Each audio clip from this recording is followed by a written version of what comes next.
அனைவருக்கும் வணக்கம். நம்ம டெய்லியும் prelims and mains point of வியூல 5 கொஸ்டின்ஸ் கரண்ட் அஃபேர்ஸ்லேருந்து பார்க்குறோம். இன்றைக்கி என்ன கொஸ்டின்ஸ் இருக்குது அப்படிங்கிறத பார்ப்போம். First one, the poverty line as per Rangarajan committee.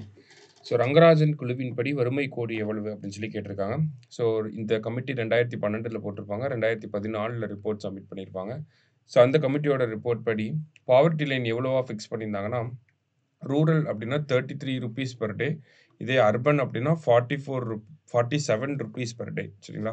Rural அப்படின்னா 33 rupees per day, இதே அர்பன் அப்படின்னா 47 rupees per day. அதை பேஸ் பண்ணி நமக்கு பாவர்ட்டி லைன் அப்படிங்கிறத கொடுத்துருந்தாங்க. அதுக்கு கீழே சம்பாதிக்கக்கூடிய ஆட்கள் கடுமையான வறுமையில் இருக்காங்க அப்படின்னு சொல்லி அர்த்தம். சரிங்களா? அடுத்தது, which of the following is the India's fastest growing brand as per brand finance report அப்படின்னு சொல்லி கேட்டிருக்காங்க. பிராண்ட் ஃபினான்ஸ் அறிக்கையின்படி பின்வருவனவற்றில் இந்தியாவின் வேகமாக வளர்ந்து வரும் பிராண்ட் எது அப்படின்னு சொல்லி கேட்டிருக்காங்க. ஸோ எந்த பிராண்ட் அப்படின்னு சொல்லி பார்த்தீங்கன்னா அதானி. ஓகேங்களா? இதே இந்தியாவோட டாப் பிராண்ட் இது, மதிப்பு மிக்க ஒரு பிராண்ட் அப்படின்னு கேட்டாங்கன்னா அது வந்து டாடா. சரியா? அடுத்தது, India's first yoga policy was declared by which state அப்படின்னு சொல்லி கேட்டிருக்காங்க. இந்தியாவின் முதல் யோகா கொள்கையை எந்த மாநிலம் அறிவித்தது அப்படின்னு சொல்லி கேட்டிருக்காங்க. ஸோ இந்தியாவில் பார்த்தீங்கன்னா நேஷ்னல் லெவல்லே பார்த்தீங்கன்னா யோகா அப்படிங்கிறது கிடையாது, யோகாக்குன்னு பாலிசி கிடையாது. முதல்ல ஒரு ஸ்டேட் கவர்மெண்ட் தான் அதை கொண்டு வந்திருக்காங்க. இது எந்த ஸ்டேட் அப்படின்னா உத்தரகாண்ட். சரியா? உத்தரகாண்ட் தான் வந்து இதை பண்ணியிருக்காங்க.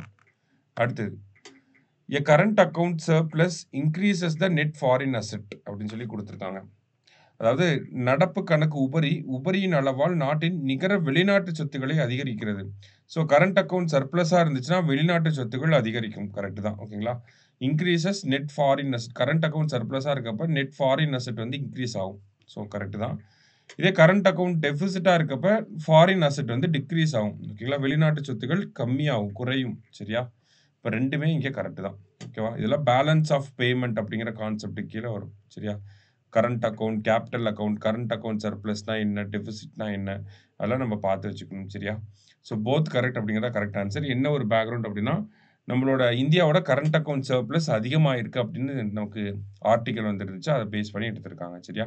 ஸோ கரண்ட் அக்கௌண்ட் சர்ப்ளஸ்னா ஃபாரின் அசெட் இன்க்ரீஸ் ஆகும், கரண்ட் அக்கௌண்ட் டெபிசிட் அப்படின்னா ஃபாரின் அசெட் கம்மியாகும்.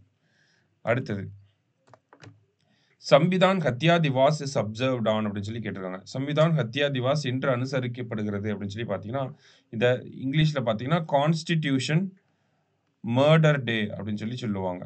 சரியா? கான்ஸ்டிடியூஷன் மர்டர் டே, அரசியலமைப்பு படுகொலை தினம் அப்படின்னு சொல்லி சொல்லுவாங்க. சரியா? தமிழில். அது ஹிந்தியில் தான் சம்விதான் ஹத்யா திவாஸ் அப்படின்னு சொல்கிறாங்க. இது எப்போ அப்சர்வ் பண்ணுறாங்கன்னா June 25. சரியா? Option A. இன்னைக்கு 5 கொஸ்டின்ஸ் பார்த்துருக்கோம். தேங்க்யூ.